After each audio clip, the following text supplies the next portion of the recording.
Oras ng alas 8 dito sa Riyadh, mga kababayan. Ito, magtatapon ako ng basura.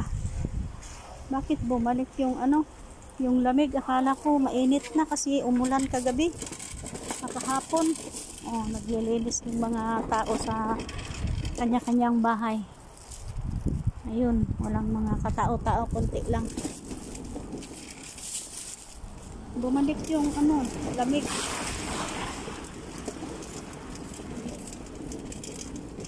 Ganito ang ang labas pa. Nagtatapon ako ng basura. Hindi masyado matao dito sa labas. Hindi naman nakakatakot kasi may ilaw. Hindi katulad sa ibang lugar na may mga nadidisgrasya na mga katulong. Ganyan. Mga katao-tao. Pero maliwanag naman. 13 years na, mga kababayan, ang aking servisyo sa aking amo. Yan, kukunin na yung mamaya alas na. Mahangin, malamig.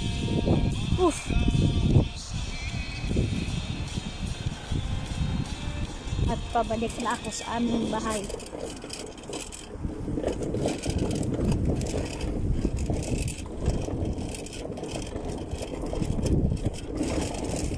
Buti na lang na ganito na noon walang ganito na paglalagyan ko ng basura. Tag-apat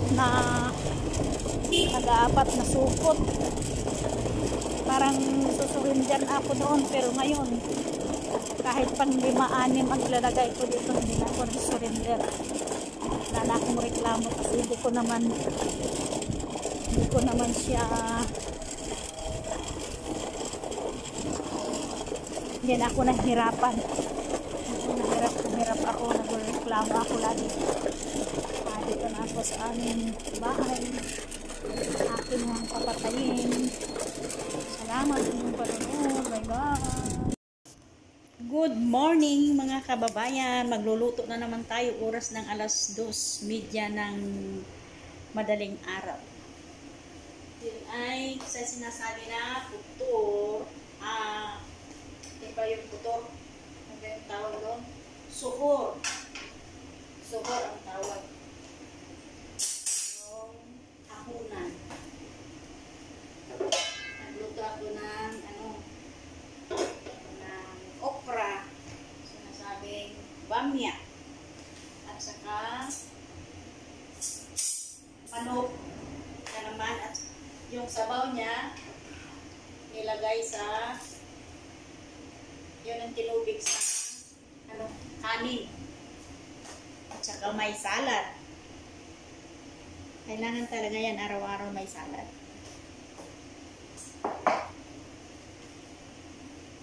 Ito yung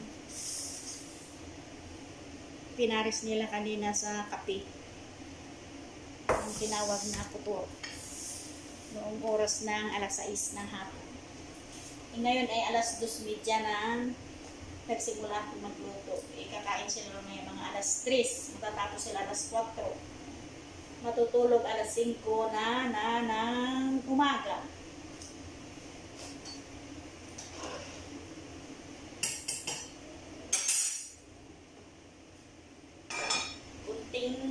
Araw na lang, mga kababayan, magtatapos na ang Ramadan sa mga amo natin na mga Islam, at balik normal na naman yung mga kadama. Matatapos ako mamaya mga alas 4 at hugasan pa yung pinagkainan. Pakita ko lang yung niluluto ko, mga kababayan.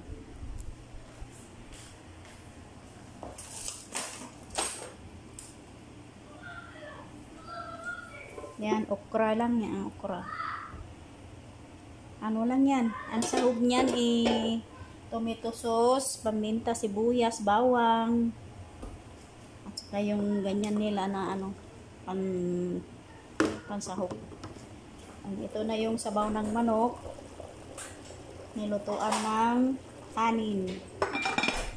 Andito yung manok.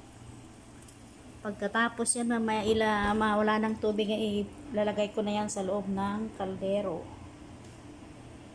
Pag wala ng sabaw. At ito naman yung salad. Kamatis, pepino, lalagyan ng ano, at saka litos, lalagyan ng kalamansi. Lemon juice mamaya. At saka olive oil. Bye!